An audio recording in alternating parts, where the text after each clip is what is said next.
At the 10th Economist Nigeria Summit, a forum where Nigeria's prospect of turning its growth to prosperity comes to the fore, policymakers, technocrats, private sector drivers, and international analysts come to discuss Nigeria's prospect of exploring its partnership with global powers and how it can improve its level of relationship, translating to development. Seen in the last 20 years is a fundamental shift in a couple of key things in the continent. The first is around stability, the second is around governance. I know several people here have mentioned transparency in governance, and there are many areas where there is much more yet to be done. But what I take comfort from is over that period there has been steady, progressive change in a positive direction, very little negative change. And actually the fact that it doesn't all happen overnight, I actually am reassured by. I think steady progress is much more likely to be sustained than fast leaps forward. People need to understand that when we talk about Nigeria, Nigeria is part of Africa. If other parts of Africa prepare their environments to be much more acceptable and receptive to the rest of the world, China is not going to come to Nigeria. Those countries that have prepared their environments for investors to come into the country.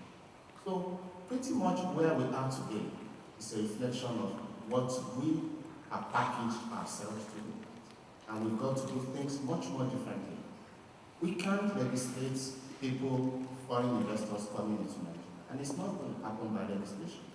It's going to happen by the actions that we take to make us really attractive as a country. Not many people believe that Africa is a continent, but the reality is that there are so many countries in Africa, and there is no loyalty. And nobody is going to come to Nigeria simply because we say they should come to Nigeria.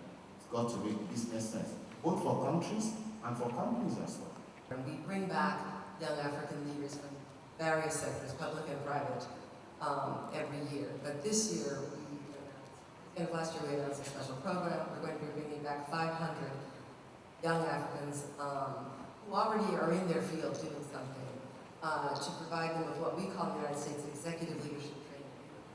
Best institutions in the United States, from Harvard to Yale and UCLA and country, for 5 weeks of executive training in their field, with the hope that they will come back, with the anticipation that they will come back to their home countries and sort of be fast-tracking what they're doing. Those of a select few in this year's program who are already entrepreneurs will also be given additional money to invest in whatever their business is. Actually, the YALI program, the Young African Leadership Initiative program, has been going on for a number of years, and we have been bringing back to the United States for training and networking young African leaders, potential leaders, for a number of years.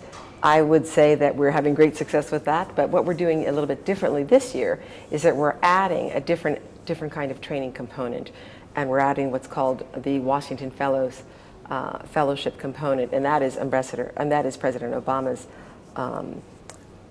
addition to the program. Through the Washington Fellows program, we are really going to be putting the leaders through 5 weeks of executive training. And they will be getting executive training at our prestigious universities throughout the country.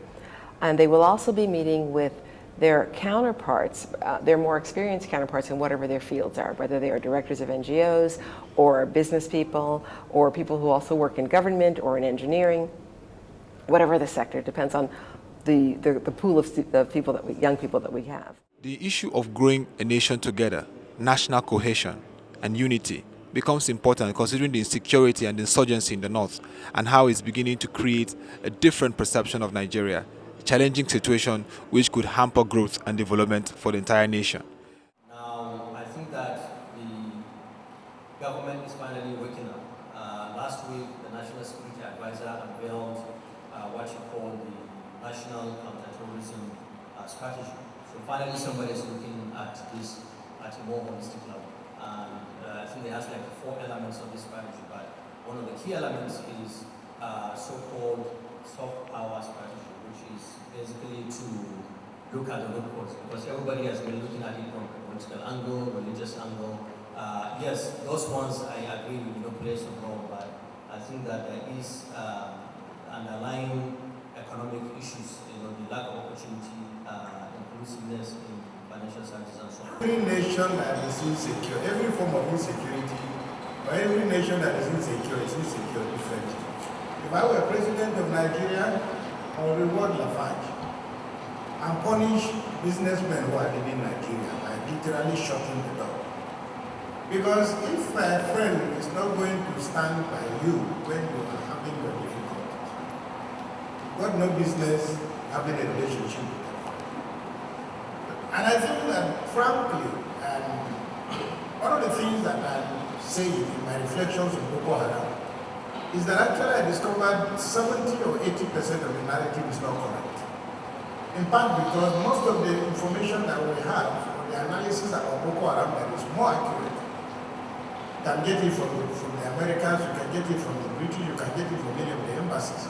There's very little attention at all that has been paid this crisis by the academic community in Nigeria, because everything in Nigeria is politics. When I say that we've not crafted the narrative properly, I'm careful in my choice of words, but I know that, as I said, we are not dying every blessed day in Nigeria of the excesses of Boko Haram.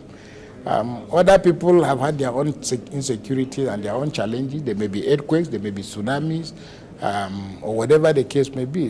But I think we need to put all hands together and let everybody make his own contribution by positively thinking through how to build our country. It is expected that when Nigeria begins to improve its level of engagement, defining what it wants in its global relationship, and when it begins to grow the nation together and all the indicators are working and aligning, then the prospect for turning growth into prosperity becomes an envisaged reality for everyone in the country.